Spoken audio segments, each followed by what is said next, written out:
Koenigsegg shook the world with the Gemera in 2020. Well, they've brought back the Koenigsegg Gemera, well, the same concept, but in much more into production series. Well, I'll be telling you more about the 2025 Koenigsegg Gemera, and this is a very interesting four-seater Grand Tourer or Super Saloon. I'm Junior, and you're watching Junior on Car. Well, let's start off the video with answering the questions that many people are asking. What is the Gemera? Well, the Gemera was first introduced in 2020 at the Goodwood Festival. Well, Koenigsegg actually displayed a concept of the Gemera which shook the world, that turned the supercar industry or the hypercar industry upside down, because the Gemera was actually going to be a game changer, a four-seater super saloon. Yes, not a sports saloon, a super saloon. Well, Koenigsegg actually at that time was actually planning to produce the Gemera with a 2-liter twin turbocharged engine, but as time went by, Koenigsegg thought that the 2-liter is actually going to be smaller and actually upgraded to an extra 4 liters. Well, the Gemera, like I said, was first introduced in 2020 as a concept. Well, Koenigsegg has brought it back and re-improved the stats for us, which we really don't have much of it.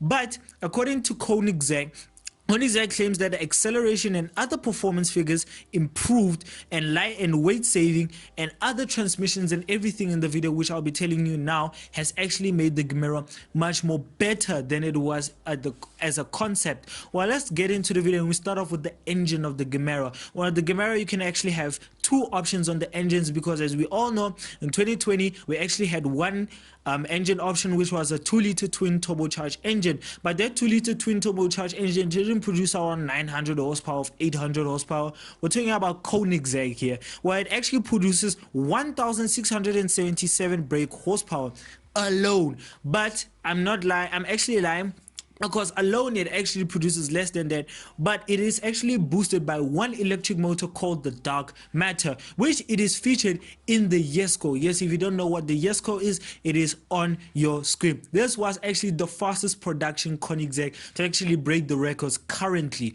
Well, Koenigsegg actually gave us another option, which is a 5-liter twin turbocharged engine, which is a V8 to be specific, or as they call it, HV8, which stands for hot V8, which I'll tell you in a little bit later what the hot V8 actually means. Well, the hot V8 actually produces 2269 brake horsepower, boosted by that one electric motor, as the same as the 2-liter, which is the dark matter. Well, the dark matter actually pushes it a little bit more and increases the performance. Well, the torque is 2028 newton meters of torque. Well, the 0 to 60 time is actually shocking for a 4-seater super saloon, like I said, which is 1.9 seconds and a top speed of 400 kilometers an hour. So this is impressive stats coming from Koenigsegg itself. I mean, this is mind-blowing. We're not talking about some 2-seater hypercar, we're talking about a 4-seater hypercar, as they call it, a sports saloon,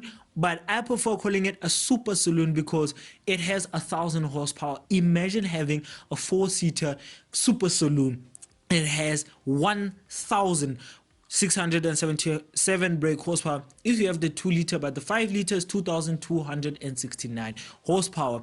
But the gearbox has actually also changed, because in the beginning Koenigsegg were actually planning to give it a single-speed direct drive transmission, which is actually in the Regera. But like I said, Koenigsegg actually had other options and actually other choices, and actually gave it the 9-speed multi-clutch transmission coming from the Jesko. Yes, if you don't know what the Jesko is, again, it is on your screen. And the Koenigsegg Jesko actually has around 1,479 horsepower, which is mated to a 789 horsepower dark matter E motor. Yes, the dark matter E motor comes from the Jesko. So the Jesko is actually giving it a little bit of its parts into the Gemera, but like I said, we're talking about Koenigsegg here. Koenigsegg is well known for breaking records. Look at the CCXR, which didn't have a wing, which was banned from the Nürburgring because of it's too fast and rolled over and whatever. And they gave us the Regera, again, very fast with 1,000 horsepower. And then we had the Jesko, which broke records, which also had around 1,479 horsepower alone. So And it's crazy that Koenigsegg doesn't have figures that are around 800 horsepower or 900 horsepower like Pagani, like Pagani, yeah, itself, because Pagani has around 800, 900 horsepower. But Mr. Koenigsegg himself, or Mr. Egg himself, actually feels like, that is too small. I'm actually gonna give it 1,000 horsepower and I'll do as much as I can by even strapping an electric motor. Yes, to be specific, half of the Koenigsegg's of today are actually hybrids, because any car that has an electric motor that works with the electric motor is called a hybrid. So we can actually call the pioneers like Bugatti and Pagani actually, proper petrol heads, but Koenigsegg's of today are really hypercars with a hybrid system, because the Regera has an electric motor, the Jesko has an electric motor, and also the Gemera also has an electric motor. Tell me in the comments below, is it Gemera or Gemera? So back to the video. Yes, like I was saying, Koenigsegg actually gave the Gemera the Jesko's dark matter e-motor, whereas the dark matter e-motor comes from the Jesko first. So the Jesko actually had the dark matter e-motor. Well, like I said, let's get back to the facts. Like I said, the Gemera actually will be having the 9-speed multi-clutch multi-clutch transmission coming from the Jesko, which, if you don't know what the multi-clutch engine's name is called, it's called the light speed transmission, or short LST. Yes, like I said, this is actually coming from the Jesko because it makes it extremely fast to change. It makes the gear changes much more faster and much more better on the engine, and smoother, that you can juice out much performance as much as you can. Well, if you don't know, the light speed tourbillon transmission references to the mechanical precision of fancy Swiss watches. So yes, Koenigsegg actually adapted that name of the light speed transmission, and actually it references actually to the light speed tourbillon transmission, references like the mechanic's precision in fancy watches that are Swiss. Yes, if you don't know what Swiss watches are, let me be specific. I think it's Rolexes and Audemars Piguet and Patek Philippe and many more. I think Frank Miller also is Swiss. I'm not sure. I'm not a big watch fan, but I do think that Frank Miller is actually Swiss. But anyway, also Richard Mille. Yeah, Richard Mille, I know it's Swiss, I think. But besides that, let's get back to the Koenigsegg Gemera. Well, the Koenigsegg Gemera's transmission does away with the flywheel, so it means that the transmission are much more the input of the shaft is directly linked to the engine's crankshaft, which means that the transmission is close to the flywheel. The flywheel is actually close to the transmission, so which means the gear changes in the Jesko, the gear changes in the Gemera is going to be ludicrous. It's going to be literally ludicrous. And it also allows rapid fast changes, so which means that you won't be lacking any changes on the Gemera. And also don't forget that the Gemera has an electric motor, so every single gear change will matter, because if you have 2,269 brake horsepower by all four wheels. Yes, if you don't know, the Gemera is not going to be rear-wheel drive. Oh no, the Gemera is actually going to be four-wheel drive, because I think Koenigsegg did a good decision of actually making the Gemera a four-wheel drive, because if it was rear-wheel drive, it will be having a lot of problems to get off the line. And I think getting off the line is very important if you have an electric motor, because the electric motor is supposed to fill in where the engine can't fill in. So yes, I think it's better that it should be four-wheel drive. I don't really disagree with Mr. Koenigsegg. To just say this, I feel like Mr. Koenigsegg himself is much more smarter than most of the manufacturers of today. Well, I'm not talking about it's better. I'm just saying, like, Koenigsegg, if you can look at from the side view or also from the front view, Koenigsegg is much of a performance car manufacturing. It's more like Bugatti, they're not.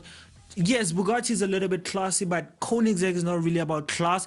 It's about how fast you can get off the line, how fast you can get on the Nürburgring, how fast you can go wherever you want to go. That's what Koenigsegg actually means to me. I don't know about other people. And Koenigsegg also claims it makes the Gemera even more engaged to drive. Yes, that flywheel transmission actually makes the Koenigsegg much more better and engaged to drive, which means that if you're on the if you're driving, let me say on the track, something like the Noble Green or Spa or wherever you want to take your Gemera, because I don't think you want to take I think it's going to be price tag for 2.7 million or more. It depends.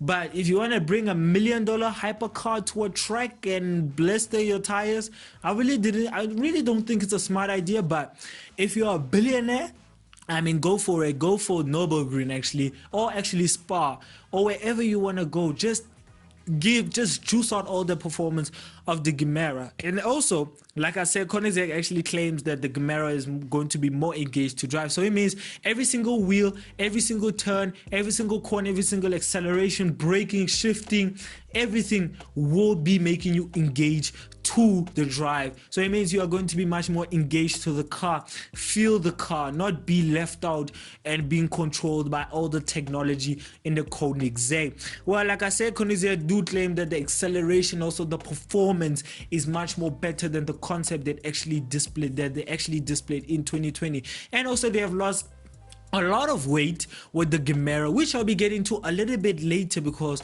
there's a lot of differences compared to a four-seater that you get today. Well, the Koenigsegg Gemera, honestly speaking, besides all those stats, let's leave that and let's jump into the outside, which is the exterior. And let's be honest, as supercar fans, or let me say the car community, hate it or love it, the Koenigsegg Gemera looks absolutely stunning. I mean, from front to back and sides, and also it has those dihedral doors. Yes, those dihedral doors, you get them in every single Koenigsegg, from the old to the new. The Jesko, the CCXR, the Regera, also the upcoming Gemera. So you get them in every single Koenigsegg. So Koenigsegg is actually keeping that style of giving it the dihedral doors. And honestly speaking, the dihedral doors on the Koenigsegg, they look much more cooler than they look in modern day cars, because I mean, who wouldn't want to show off to their friends opening up in a Koenigsegg that costs, well, $1.8 million, and you can just press a button on your ski and it can actually open two doors. I mean, that's quite show off, and it also makes you feel, better than other people who drive Corollas and Mazdas. So the Koenigsegg Gemera does keep its dihedral doors and everything, so it doesn't actually change or compromise. So Koenigsegg hasn't actually compromised on the doors. They have actually kept it their tradition and given it dihedral doors. And also from the outside, I mean, I feel like the Koenigsegg Gemera's body is much more carbon fiber. I think it's like colored carbon fiber. As we all know, the Bugatti Veyron or Chiron has this, not exposed carbon fiber, but it has this colored carbon fiber. So I think the Koenigsegg also has carbon fiber, or I'm not sure, is it I don't think it's aluminium, but I think it's carbon fiber because they have lost a lot of weight. So obviously it's gotta be carbon fiber. So besides that, the front just looks absolutely glorious to look at, because the Gemera just looks different. I love what Koenigsegg do. They don't really keep the cars looking all the same like Porsche. They make them different.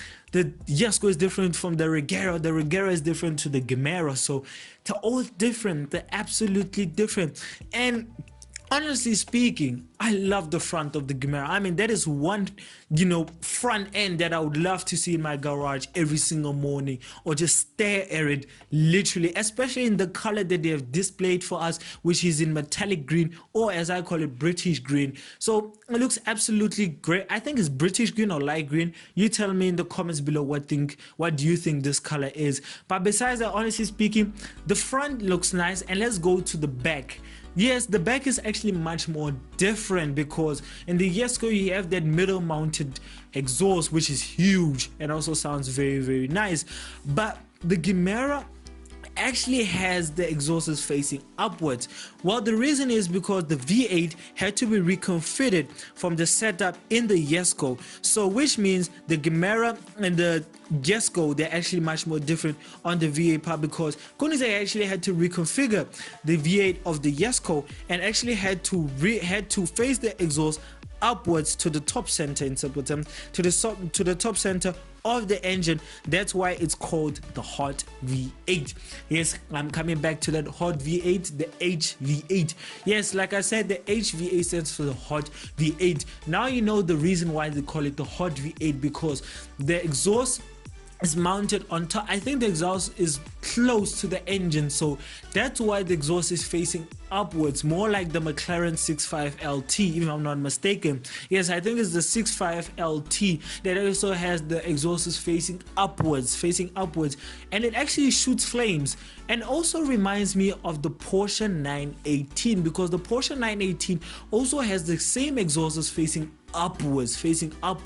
So I think it's kind of a thing for hypercars now, which are actually cooler hypercars, which are actually, they're mounting the exhausts close to the engine, which means also we are expecting a lot of flames coming out of the Gemera's exhausts, because the 918, if you step on that accelerator, it will shoot fire from the exhausts mounted on the top of the engine. So it's going to be much more interesting to see much more videos of this car come out later in the year, or maybe this month. We're not sure.